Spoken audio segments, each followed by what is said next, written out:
पूछना ये था कि यदि किसी गाड़ी का नंबर 8500 है तो क्या उसमें खटाखट लिख सकते हैं क्या?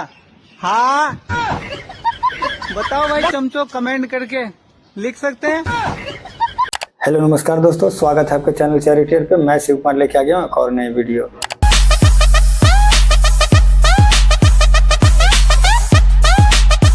जुलाई में 1 तारीख सुबह हिंदुस्तान के करोड़ों गरीब लोग अपना बैंक अकाउंट देखेंगे और जादू से 8,500 रुपए उस महीने के अंदर खटाखट 8,500। रुको जरा, सबर करो। पेटीएम पर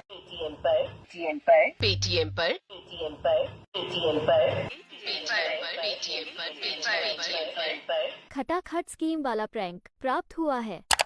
तो भाइयों और बहनों, 8,500 वाली जो स्कीम थी, जो कांग्रेस ने खटाखट जो वादा किया था, तो आप लोगों में से किन किन लोगों को 8,500 खटाखट मिला? जिनको मिला प्लीज वीडियो को लाइक करें और बाकी लोग वीडियो शेयर करें। साथ ही ओवैसी को ऐसा कौन सा लाइसेंस मिला हुआ है जो वो संसद के अंदर बैठकर एक सांसद होकर देशद्रोही नारे लगाता है, जय फिलिस्तीन बोलता है, लेकिन जय हिंद बोलने से साफ साफ इनकार कर देता है?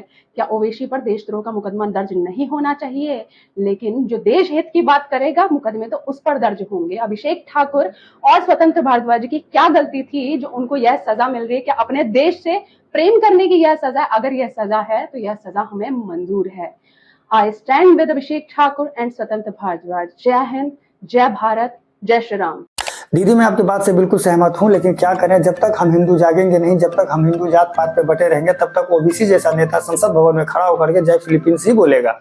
हमारा संविधान एक अंगूठा छाप व्यक्ति को भी प्रधानमंत्री बनने की अनुमति देता है। मुझे इसमें कोई आपत्ति नहीं है। लगता है कि हार्वर्ड एजुकेटेड और अंगूठा छाप व्यक्ति इस संविधान को एक दिखता है, जिस संविधान को ये बदलना चाहते हैं इनके लोग बदलने पर संविधान। वैसे तो संविधान इस देश में एक बार बदला गया था जब 42वां संविधान संशोधन लाया गया था 1976 में, और सारे लोगों के मानवाधिकार समाप्त कर दिए गए थे। पुलिस आपको पकड़ के ले जा सकती थी, आप कोर्ट भी नहीं जा सकते थे। सारे विपक्ष को जेल में डाल दिया गया था। और कैसे बदला गया था? जब इस देश के हाई कोर्ट ने एक जजमेंट दिया था कि प्रधानमंत्री के रूप में इंदिरा गांधी जी का चुनाव भ्रष्टाचार और धांधली के कारण निरस्त कर दिया था, 6 साल चुनाव लड़ने पर प्रतिबंध लगा दिया था, तब संविधान बदला था या नहीं?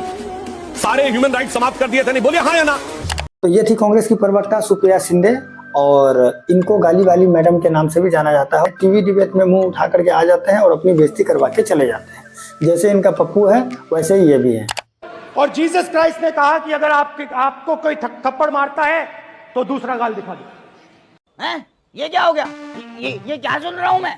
अंधा भक्तों, मैंने पहले ही कहा था और अभी भी कहती हूँ और उसके आगे भी कहूंगी, हमारे भाईचारा को तोड़ने के लिए तुम तो क्या, तुम्हारी हजारों पीढ़ियां भी आएगी ना, तो भी ये मुस्लिम समाज और जय भीम वाले कभी अलग नहीं हो सकते। मेरे कहने का मतलब यही है। रुको जरा। अरे रे, दीदी का दर्द मेरे से देखा नहीं जा रहा है दोस्तों।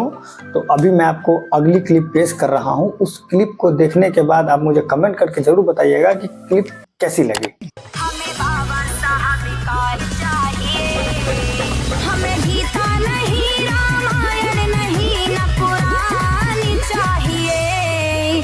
हमें बाबा साहब का, हमें भीम राव का, हमें बाबा साहब का चाहिए। म्यूजिक निशान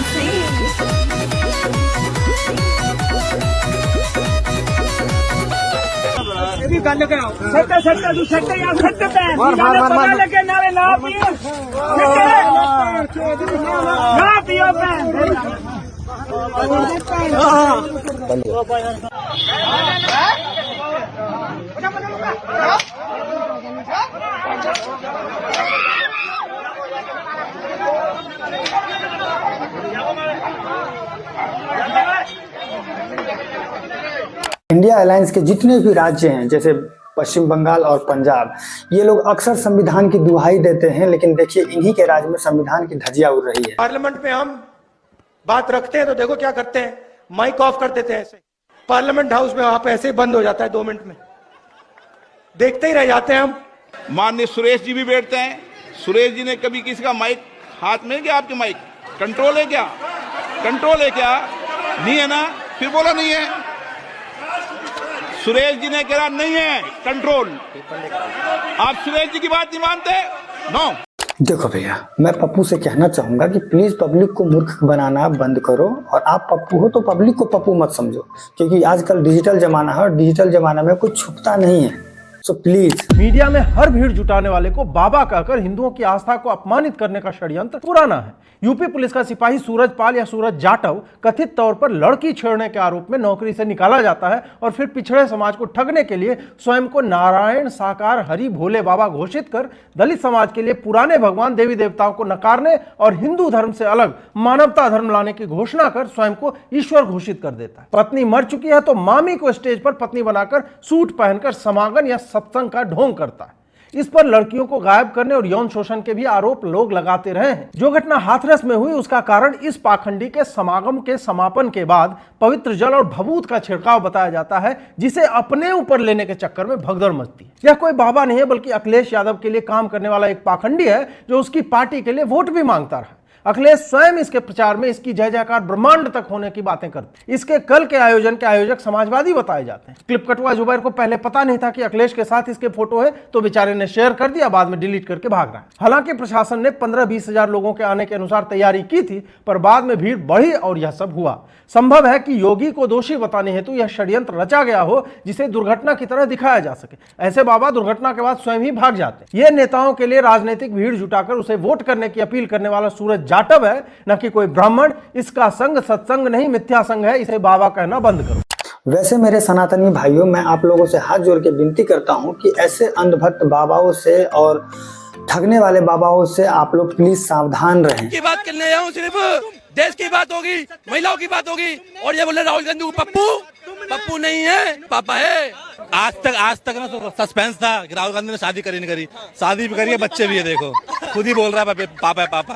तो राहुल गांधी ने शादी भी करी है, बच्चे भी घूम रहे, देखो कितने बड़े हैं आपके पापा है राहुल गांधी। तेलंगाना के अंदर किसानों को खटाखट तेलंगाना, कर्नाटक में खटाखट, राजस्थान में खटाखट। यार वैसे मेरे को थोड़ी सी कंफ्यूजन है, आप लोगों की हेल्प लगेगी। मुझे एक बात बताओ कि पप्पू ने शादी कब किया, और शादी किया तो इसके बच्चे इतने बड़े कैसे हो गए।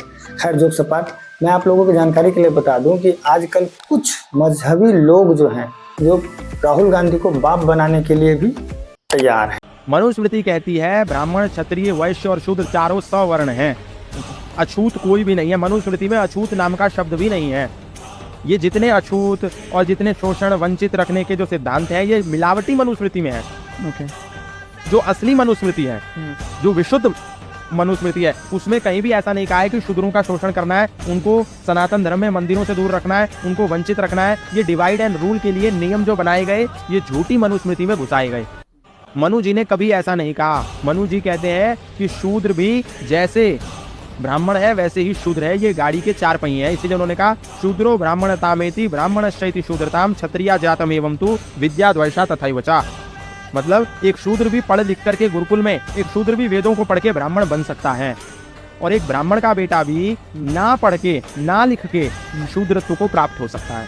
मेरे सभी सनातनी हिंदू और मेरे भाई लोग से विनती है कि प्लीज जात पात में न उलझें और एक होके रहें, एकता बना के रखें। तो आशा करता हूँ आप लोगों को वीडियो अच्छी लगी हो। अगर वीडियो अच्छी लगी हो तो प्लीज़ लाइक शेयर और सब्सक्राइब करना ना भूलें। और आप लोगों को एक आखिरी क्लिप के साथ छोड़ जाता हूँ। मिलते हैं किसी और वीडियो में, तब तक के लिए जय श्री राम।